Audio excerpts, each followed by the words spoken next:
Hi viewers, welcome back to my channel. ఇవాళ మీకు ఎంతో టేస్టీ అయిన అందరికి ఇష్టమైన కర్రీ చికెన్ కర్రీ ఎలా తయారు చేసుకోవాలో చూపించబోతున్నానండి. దానికోసం ముందుగా ధనియాలు కొన్ని తీసుకున్నానండి మిక్సీ జార్లోకి మసాలా కోసం. అందులోనే చిన్నుల్లిపాయలు దర్భాలు తీయకుండా వేసేస్తున్నానండి. ఒక ఇలాచీ తీసుకున్నాను. అందులోనే చిన్నగా కట్ చేసిన అల్లం పీసెస్ అనేవి యాడ్ చేస్తున్నానండి. కొబ్బరి, లవంగాలు, దాల్చిన చెక్క, ఆనియన్స్ యాడ్ చేస్తున్నానండి.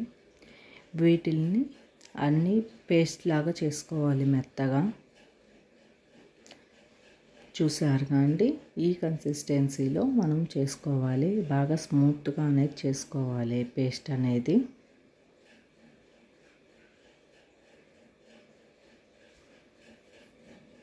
చూసారు కానీ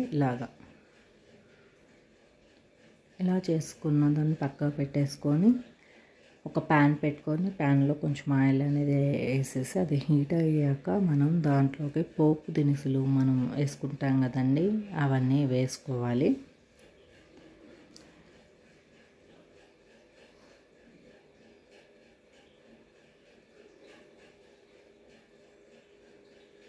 ఇప్పుడు పోపు దినుసులు అనేది యాడ్ చేస్తున్నానండి.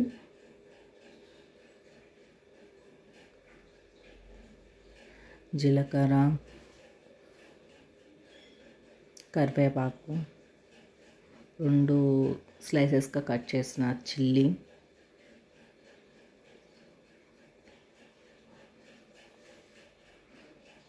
అనేది వేసాను.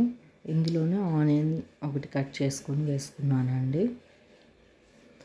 మనం ముందుగా తయారు చేసుకున్న పేస్ట్ అనేది ఉంది కదండి, ఆ పేస్ట్ని దీంట్లో వేసేస్తున్నాను.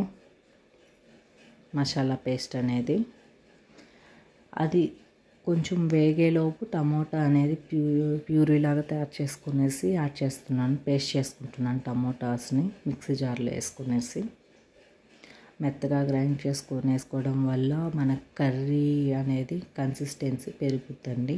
డైరెక్ట్గా టమోటాస్ యాడ్ చేయడం కన్నా ఇలా పేస్ట్ చేసుకొని వేసుకోవడం వల్ల కలర్ కూడా బాగుంటుంది. ఆ పేస్ట్ అనేది ఆ మసాలా దాంట్లో యాడ్ చేసేసానండి. ఇది బాగా వేగేంత వరకు, ఆయిల్ అనేది సపరేట్ అయ్యేంత వరకు కాసేపు కలుపుతూ మూత పెట్టేసేసి పక్కన పెట్టేసుకోవాలండి. ఆయిల్ అనేది స్ప్రెడ్ అయిన తర్వాత దాంట్లో 1 టేబుల్ స్పూన్ పసుపు, కారం అనేది 2 టేబుల్ స్పూన్లు యాడ్ చేశానండి. సాల్ట్ అనేది వేస్తున్నాను టేస్ట్కి సరిపడా. నేనైతే 2 టేబుల్ స్పూన్లు అనేది యాడ్ చేశాను సాల్ట్.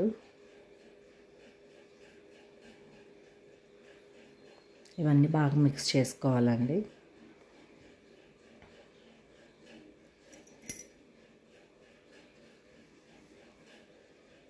చూసారు కానీ ఆయిల్ అనేది స్ప్రెడ్ అయిపోయింది.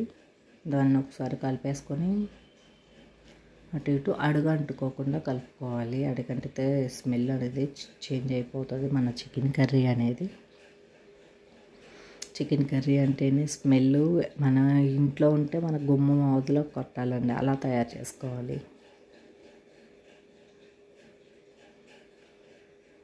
అందులో మనం ముందుగా కడిగి పెట్టుకున్న చికెన్ పీసెస్ అనేవి యాడ్ చేసేస్తున్నాను. ఇందులో అవి ఆ పీసెస్కి ఆ మసాలా అనేది బాగా పట్టేంత వరకు మనం మిక్స్ చేసుకోవాలి. మొత్తం పీసెస్కి బాగా మిక్స్ అవ్వాలండి.